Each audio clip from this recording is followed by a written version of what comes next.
नमस्कार दोस्तों, मैं हूं सौरभ शर्मा। आप देख रहे हैं न्यूज़ नेशन। दोस्तों, हर इंसान की हजारों ख्वाहिशें होती हैं। अगर उनमें से एक भी पूरी हो जाए तो वो अपने आप को किस्मत वाला समझता है। लेकिन जो डायरेक्टर मेरे साथ मौजूद है, उन्होंने कईयों की हजारों ख्वाहिशें पूरी की है। सर, बहुत बहुत स्वागत है आपका। शुक्रिया। कैसे हैं आप? All good sir. सर, ये जानना चाहता हूँ, अफवाह जो आपकी फिल्म है, जी, आपको लगता है कि अफवाह कई बार अच्छी भी साबित होती है और कई बार अच्छी साबित नहीं होती है? ये अफवाह कैसी है आपकी? ये अफवाह नहीं, देखिए मुझे ऐसा लगा, मैं बहुत साल पहले मैंने फिल्म बनाई थी इस रात की सुबह नहीं, मुझसे बहुत लोग कहते थे फिर से बनाओ उसको। तो एक कहानी थी एक रात की, जिसमें एक एडवर्टाइजिंग एग्जीक्यूटिव है, उसकी बीवी से कुछ बदमज़गी हो गई है और फिर वो अकेला बैठा बार में गलती से थप्पड़ मार देता है गैंगस्टर को, और उसके लिए रात जो है ना बहुत भयानक सी शुरू हो जाती है। तो अब मुझे ऐसा लगा, कई लोग बोलते हैं बनाओ फिर से, मैं दोबारा क्यों बनाओ फिर, लेकिन फिर मुझे ऐसा ख्याल आया कि अगर वो जो दानव राक्षस गैंगस्टर अगर एक अफवाह है तो सबसे ज़्यादा ख़तरनाक है ना, क्योंकि उससे तो आप बच नहीं सकते। वो ज़िंदगी तबाह कर दी कि आप जहाँ पहुँचोगे आपसे पहले पहुँच गई होगी। सो द आइडिया एक थ्रिलर का, साथ साथ देखिए क्या होता है, कई लोग बोलते हैं फिल्म का मैसेज क्या है। फिल्म का मैसेज नहीं होता, एक तजुर्बा होता है, एक एक्सपीरियंस होता है, उससे आप मैसेज जो लें अच्छी फिल्म वो होती। तो मैं तो एक एक्साइटिंग सी फिल्म बना रहा हूँ आज के संदर्भ में। ये भी एक स्टोरी है ना, और भी स्टोरी बन रही है, ये भी एक स्टोरी है ना, एक नज़रिया है, एक सोचने का तरीका है। एक फिल्म बनाई है मैंने अपने आज के संदर्भ में उसको, लेकिन एक बड़े इंटरेस्टिंग से प्लॉट में बांध के, एक कैरेक्टर्स बहुत इंटरेस्टिंग, बहुत गजब के एक्टर्स और एक गजब का गाना। सर, अगर मैं सार समझूं आपकी इस फिल्म का, और तो शायद ये हो सकता है जो मैं जो बोलूं आप वाकई हो सकते हैं। हकीकत को तलाशना पड़ता है, अफवाहें तो घर बैठे ही आ जाती हैं। हाँ, तो आप जब तक देखिए, आचार्य रजनीश ने कहा कि भगवान रजनीश कहते हैं, ओशो ने कहा कि जो एक बहुत अक्लमंद आदमी जो है ना, जो सोचता है वो सबसे ख़तरनाक है ना, क्योंकि फिर अफवाहों उस पर असर नहीं, उसको अफवाहों के ज़रिए मैनिपुलेट नहीं कर सकते आप। तो लोग मैनिपुलेट हो जाते हैं। अगर मूढ़, एक हिंदी में लफ्ज़ है, एक मूर्ख है, एक मूढ़ है ना, तो जो मूढ़ होते हैं अगर आप मूढ़ बुद्धि से बगैर सोचना, पूरा समाज आपसे बोल रहा है कि मत सोचो मत सोचो, खुश रहो, टिटलेट हो, तो ये देखो वो देखो, बस अपने बारे में मत सोचो। बट अगर सोचने ही बंद कर दोगे और आपका जो बच्चों से आप कहोगे अपने कि सोचना बंद कर दो, अगर उनका तसव्वुर, इमेजिनेशन ही ख़त्म हो जाएगा तो सिर्फ फिल्म नहीं और भी क्या करेंगे वो, बिकॉज एवरीथिंग इज़ इमेजिनेशन। आप कोई भी नौकरी में बड़े आप तब होगे जब आप इमेजिनेटिव हो। आप सिर्फ जो हुआ जा रहा है वो फॉर्मूला करते जा रहे हो कहीं पे भी, तो आप कहीं नहीं पहुंचोगे। तो अगर इमेजिनेशन ही एक देश की सबको बचाएगा, उस देश का इमेजिनेटिव पावर, तो मैं ये बोल सकता हूँ कि जो सुधीर मिश्रा जी की अफवाह के धुएं वहीं से उठते हैं जहाँ उनके नाम से आग लग जाती है। क्या पता क्या, मेरे नाम से तो कुछ आग नहीं लगती। मेरे नाम से मेरे ख्याल से एक तरह की फिल्म आपको दिखेगी, और मुझे लगता है सिर्फ मेरे ही नाम नहीं है, इसमें नवाज़ है, इसमें भूमि है, और बड़े अच्छे एक्टर्स हैं, बहुत अच्छी पटकथा है, बहुत बड़े अच्छे यंगर, एक निसर्ग है और मेहता है और शिवा वाजपेयी है, उन्होंने स्क्रिप्ट लिखी है मेरे साथ। एडिटर अतानु हैं, एक हम कोलंबिया से एक डीओपी लेके आए थे मॉरिसियो, डॉक्टर सागर का गाना है, एक समीर टंडन ने किया है, एक बड़े सारे टैलेंट्स जो हैं। सिर्फ आप ना, फिर ऊपर से जो इतने सारे एक्टर्स हैं, आप देखोगे सुमित व्यास को, आप सोचोगे कि ये तो अरे ये वही अच्छा बच्चा, लेकिन कमाल का एक्टर है, कमाल का परफॉर्मेंस। के बाद आप देखना उसका कहाँ जाएगा वो। शारिब हाशमी, आप सोचोगे फैमिली मैन में अच्छा, आप देखोगे उसका एक दूसरा पहलू, कमाल का एक्टर है। वैसे ही सुमित कौल है जिसको मैंने तनाव में लिया था, वो कमाल है। टीजे भानु एक लड़की है, वो जो गन्स एंड गुलाब राज और डीके का है, और फॉरगॉटन नामी कबीर खान का उसमें है। ये सारे एक्टर्स मिलके, और भूमि और नवाज़ के बारे में जितना कहो उतना तो कम है ना। अब तो जब वो बुरा परफॉर्मेंस होगा तब वो अफवाह है कि नवाज़ ने बुरा, अरे झूठ। बिल्कुल सर। क्या ऐसा भी है कि जो सुधीर साहब हैं उनके ग्रैंडफादर ने जो किताबें लिखी थी और जो मॉम को गिफ्ट की थी, उससे भी एडेप्शंस हैं कहानियों के। मैं करने वाला हूँ एक कहानी। मेरे ग्रैंडफादर का नाम डीपी मिश्रा था। वो चीफ मिनिस्टर होते हुआ करते थे एक ज़माने में, कांग्रेस के पॉलिटिशियन। फिर वो इमरजेंसी के टाइम छोड़ के चले गए थे। तो उन्होंने किताबें, उनका वो वाला पहलू तो मैं उतने अच्छे मतलब वो तो जानता हूँ, लेकिन बहरहाल वो पढ़े लिखे आदमी थे, उन्होंने किताबें लिखी, उन्होंने उनसे मतभेद करके भी मैंने, ये देखिए कमाल के लोग थे वो, इतने बड़े लोग रहे, मैं उनका नाती, अगर मैं उनसे डिसएग्री करूँ तो हमेशा बहुत जब वो आप कुछ लेके आओ तो सोचते थे, ऐसा नहीं एग्री करते थे, नाराज़ भी होते थे, लेकिन बहुत मैं उस माहौल में बड़ा हूँ तो वो हाँ उनका असर है, हर चीज़ पे उनका असर होगा। क्या है सर, क्योंकि बहुत अमेजिंग किताबें, मैं नाम भी पढ़ रहा था जब पढ़ते हुए, तो बहुत अच्छी चीज़ें हमें देखने को मिलेंगी जब अडेप्ट करेंगे। और उसके बाद सुधीर सर, आपको लगता है कि ये जो अफवाह है, ये शब्द छोटा है लेकिन अंत नहीं है इसका, और कुछ आपको लगता है कुछ लोगों के करियर भी अफवाहों की वजह से आबाद हुए, बर्बाद हुए हैं इंडस्ट्री में? नहीं, आप बर्बाद कर सकते हैं। अफवाहों का बहुत ख़राब असर पड़ता है औरतों पे। आप उनके बारे में गलत अफवाहें फैलाते हैं तो उनकी ज़िंदगियाँ काफ़ी बर्बाद होती हैं। तो मर्दों का तो अफवाह फैलाते हैं कभी कभी खुद के बारे में, अपना कुछ बड़े तीसमार खास बनाने के अपने लिए, तो वो है। लेकिन होता है, बहुत ख़तरनाक है ये अफवाह वाला चक्कर। अगर कहीं गलत अफवाह, और आजकल क्या है, इतना जल्दी फैलती है ना, बिल्कुल। आप एक रात को ही कुछ फैल जाएगा और सडनली आपको पता है, आप खुद को नहीं पहचान पाओगे, ऐसे आपको लोग देख रहे होंगे अगर आपके बारे में गलत अफवाह फैला दी गई है ना, तो उसको काउंटर करना बड़ा मुश्किल है। सर, लगता है आपको कि जो अफवाह है, जो जिस पे आपने एक फिल्म बनाई है, कि इसका अंत नहीं है, शुरुआत है लेकिन अंत नहीं है, तो आपको लगता है कि बहुत सारे ऐसे लोग हैं हमारे इंडस्ट्री में जो इस अफवाह से आबाद और बर्बाद हुए हैं? हाँ, औरतें बड़े बर्बाद हो जाती हैं। अब औरतों के बारे में अगर आप गलत अफवाह फैला दो तो बहुत होता है, लेकिन बहुत सारे इंसान, और ये बहुत ही खतरनाक आजकल एक तरह से, मैं तो अफवाह को वेपन ऑफ मास डिस्ट्रक्शन बोलता हूँ। आजकल आप फैला दो किसी के बारे में तो बड़ा मुश्किल है किसी को काउंटर करना, और इतना फिर एक दिन में अचानक फैल जाती है, आप खुद को ना पहचान पाओ। तो रूमर जो है वो बहुत डेंजरस है। सर, सेंसरशिप को लेके भी बहुत सारी चीज़ें ओटीटी पे हम देखते हैं।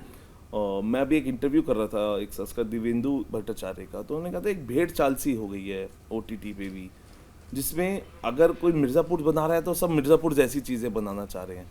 आपको लगता है कि ये ओटीटी कंटेंट, बिकॉज आपसे अच्छा कोई इस बारे में बता नहीं सकता है, ओटीटी कंटेंट जिस तरीके से आया है, आपको लगता है कि हाँ कई बार ये सही भी है और कई बार जिस तरीके से उसका प्रयोग किया जा रहा है विदाउट सेंसरशिप, कैसे देखते हैं आप इसको? देखिए, मैं तो प्रो सेंसरशिप होनी, इसका मतलब ये नहीं कि मुझे बहुत सारी चीज़ें ठीक नहीं लगती हैं। मतलब अब देखिए, एक समाज है, एक तरह के लोग आए हैं, एक तरह का माहौल है, तो मुझे लगता है धीरे धीरे एक बैलेंस आएगा उसमें। कुछ नया आता है, अचानक आपको खुली छूट मिल गई कुछ करने की तो आप कुछ ज़्यादा ही करने लगे, गाली गलौज ज़्यादा हो गई है ना, तो अब वो शब्द को इस्तेमाल ठीक से करना वो आना चाहिए, लेकिन सेंसरशिप बिल्कुल नहीं होना चाहिए, क्योंकि सेंसरशिप है वो इमेजिनेशन को तोड़ती है। अगर इमेजिनेशन ख़त्म हो जाएगा साइंस में, कहीं पे भी सेंसरशिप रोक नहीं होनी चाहिए सोच पे। ये बहुत है ना, हम एक समाज को मैच्योर होना चाहिए, डिस्कस करना चाहिए। माँ बाप को आजकल बच्चों को एक के साथ बैठ के एक डिस्कस करना ज़रूरी है, बिकॉज ये तो बॉटल से निकल चुका है जन। ये जो है ना ओटीटी, ये इंटरनेट, इस पर कहाँ रोकोगे आप? रोक नहीं पाओगे। 12-14 साल का बच्चा कहीं पे भी पहुंच जाता है नेट पे। वो तो आजकल सीखते हैं, वो तो कोडिंग कर लेते हैं बहुत सारे, तो आप कहाँ रोकोगे? माँ बाप के पास तरीका ही नहीं रोकने का, उनके पास नॉलेज ही नहीं रोकने की, तो उनका तरीका होना पड़ेगा बैठ के बात करना, उनको समझाना। सर, जो आपकी जो अफवाह है, जिस तरीके से ट्रेलर मैंने देखा है, क्या ये कॉम्बो है पॉलिटिक्स और सोशल मीडिया का?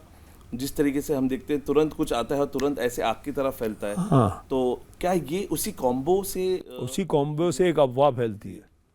एक और कहते हैं कि एक आदमी है और शरीफ है, वो जो शराफत में करना चाहिए वो करता है, उतर जाता है, देखता है कि लड़की, अरे परेशान क्यों परेशान कर रहा भाई, बस उसके बाद जो अफवाह फैलती है।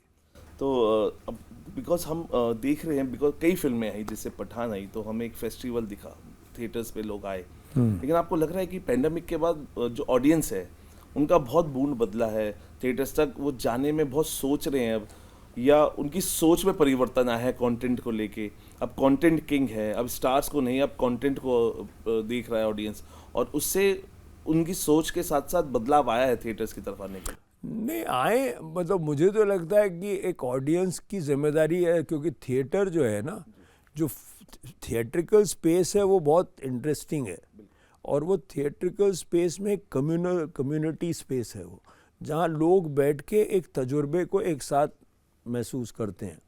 एक अच्छी फिल्म बने, उसमें लोग आएँ, उसके बाद उसको पसंद करें ना करें, it's immaterial. I think people should come and part, because बगैर ऑडियंस के तो सिनेमा ही नहीं है, वो तो सिनेमा तो उनके, अगर आप नहीं हो, सिनेमा ऑडियंस नहीं है, आप नहीं देखोगे तो फिल्म कहाँ है? फिल्म तो कैन में है उधर कहीं किसी उसमें डिजिटल हार्ड डिस्क में, उससे क्या होना है?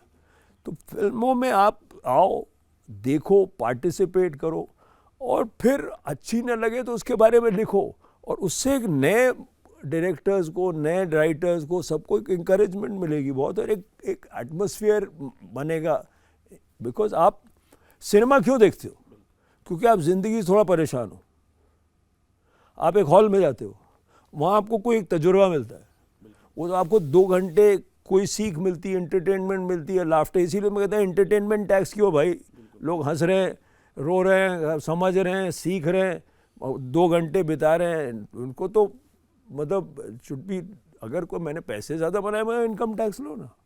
तो सर क्या ये वाकिफ है आप इससे से कि film industry has become a soft target to criticise? I think so, absolutely, because see what do you, एक तो क्या फिल्म इंडस्ट्री, सिनेमा जगत, मैं तो अपने आप को हिंदुस्तानी फिल्म इंडस्ट्री का पार्ट मानता हूँ, तो मेरे लिए मणि रत्नम या वेत्री मारन उतने इंपॉर्टेंट हैं, अरविंदन, अदूर गोपाल कृष्णन, कोई भी, मोहनलाल, मामूटी, ये सब उतने इंपॉर्टेंट हैं जितने मेरे लिए हिंदुस्तान में, बम्बई में जो एक्टर्स, डायरेक्टर्स, सब हम वी आर पार्ट ऑफ हम तो उस पैरेलल सिनेमा से आए जहाँ पूरा हिंदुस्तानी सिनेमा हम उसको बोलते हैं। तो आज मानने लगे चलो साउथ के बारे में, बड़ी अच्छी बात है। मैं तो, हम लोग तो हमेशा से मानते हैं, है ना, हम कभी अपने आप को, हमने तो कभी सुपीरियर माना ही नहीं अपने आप को। तो मुझे लगता है कि अच्छी बातें हैं ये, लोग आए, सिनेमा देखें, फिल्में बने, फिर उसके बाद जो अच्छा लगे अच्छा लगे, जो बुरा लगे बुरा लगे। बिल्कुल सर, देखिए एक अच्छी बात और थिएटर्स की है कि एक बहुत हॉट स्पॉट हुआ करता था हमारी इंडस्ट्री का, कश्मीर, जहाँ पे शूट्स हुआ करते थे, और अभी थिएटर्स वहाँ पे दोबारा खुले हैं। नहीं, सब जगह खुलने चाहिए सिनेमा हर जगह पनपना चाहिए। It's a communal shared, community shared space, जहाँ लोग आके इंटरेक्ट करें। बहुत ज़रूरी है कि लोग आपस में मिलें, बातचीत हो ना, चाहे थिएटर हो, परफॉर्मिंग आर्ट्स हो, ये सब ऐसी स्पेसेस हैं जहाँ आप साथ बैठ के हंसते हो, समझते हो, एक शेयर करते हो कुछ ना। वो जब तक अकेले बैठ के वो सेम नहीं है OTT का। लेकिन बहुत फ़ायदा ये है कि आप अपने वक्त पे, कोई फिल्म मिस हो गई, कुछ हो गया, कोई आप अपने वक्त पे दोबारा देखना, वो सब मुमकिन है। एक तरह की फिल्में बन ही पा रही हैं क्योंकि OTT है। बिल्कुल। तो अभी एक बहुत सारी अफवाह थी, अफवाह ये भी थी कि पॉडकास्ट पे आप जा रहे विवेक जी के साथ। अफवाह कहाँ है, वो तो हो चुका जी, पॉडकास्ट हो चुका है। हाँ जी, तो वो कैसे, ये भी बहुत एक ज़रूरी चीज़ है, बिकॉज जिस पे अगर आप एक क्योंकि तनाव मैंने देखी थी, इतनी बेहतरीन फिल्म थी, तो आपको लगता है कि जिस सॉफ्ट टारगेट की मैं बात कर रहा हूँ, लोग दे आर वेरी ओपन, कोई एक कम्युनिटी आती है फटाफट आपकी चीज़ों पे बोलती है, और एक लिबरल जिसको आप देखा, जिस पे हम बहस कर रहे थे या बातें हुई हैं, what you think about it कि ये कैसे रोके जा सकता है, क्या हो सकता है? बिकॉज हमने देखा योगी जी के साथ भी बहुत डिस्कशंस हुआ इसके लेके, बॉयकॉट की बात कर रहा हूँ सर मैं, तो कैसे इसको रोका जा सकता है? किसको बॉयकॉट करना? ये जो आजकल बॉयकॉट किसी चीज़ को करना ही नहीं चाहिए। क्यों करना भाई?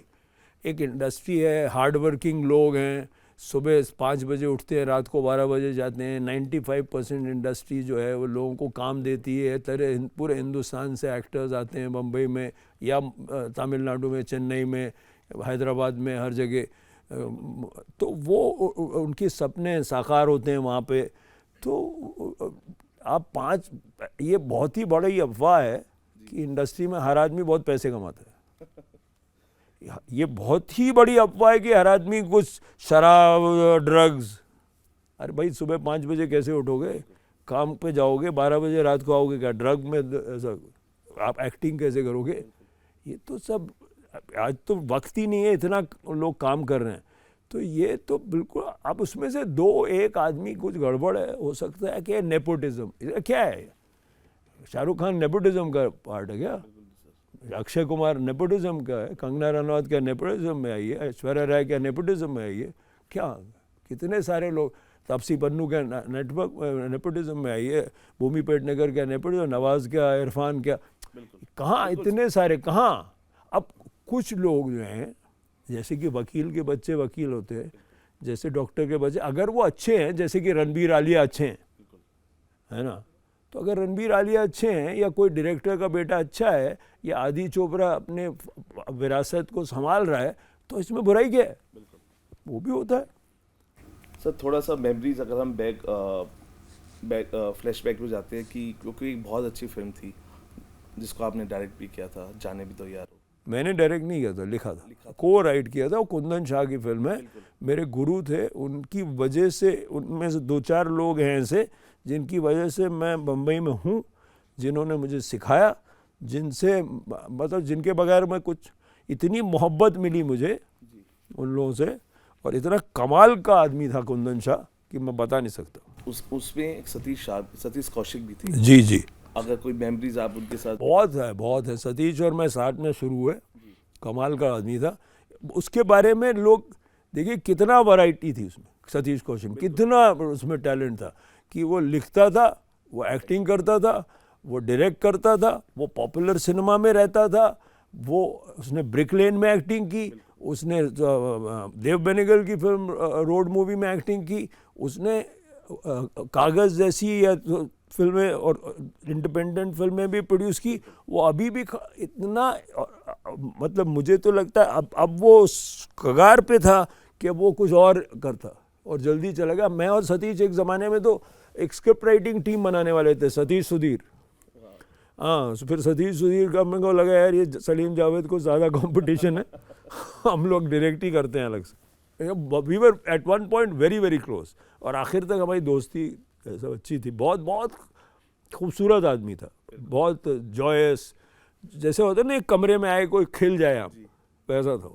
सर क्योंकि अब अफवाह रिलीज के लिए तैयार है, सुधीर सर अफवाह को देखने वालों के लिए, बिकॉज टॉपिक बहुत इंटरेस्टिंग है और ट्रेलर्स बहुत इंटरेस्टिंग है, अफवाह जो देखने आएंगे अभी सिनेमा में उनके लिए क्या कहना चाहेंगे? थॉट प्रोसेस क्या हो? बिकॉज थॉट प्रोसेस ज़रूरी होता है। अगर आप कहना चाहें कुछ अफवाह के लिए कि क्या थॉट प्रोसेस रहेगा देखने के लिए और क्या उस पर देखने को हमें मिलेगा, क्या लेके जाएगा ऑडियंस? कुछ नहीं, थोड़ा पेशेंस रखो, थोड़ा पेशेंस रखो, आओ पिक्चर देखो, एक तजुर्बे के थ्रू आपको ले जाऊंगा। आप एक थ्रिलर है, उसको आप फिर बाद में आप रिएक्ट करो एक ओपन माइंड से, और अगर ना अच्छी लगे तो गालियाँ दो, अच्छी लगे तालियां बजाओ, लेकिन आओ ज़रूर। हमसे बात करने के बहुत बहुत शुक्रिया सुधीर सर, और हमें वक्त देने के लिए और यहाँ आने के लिए। और ये जो अफवाह है, इस अफवाह में बहुत सारी ऐसी चीज़ें जो आपको अच्छी लगेगी, और उसे अफवाह मत मानेगा। रिलीज़ हो रही है, थिएटर्स में जाएंगे तो ही आप उसको सही तरीके हाँ, 5 तारीख को रिलीज़ है वहीं पर। आप जाएंगे थिएटर्स तो ही समझ पाएंगे। थिएटर्स जाना बहुत ज़रूरी है क्योंकि थिएट्रिकल पिक्चर है।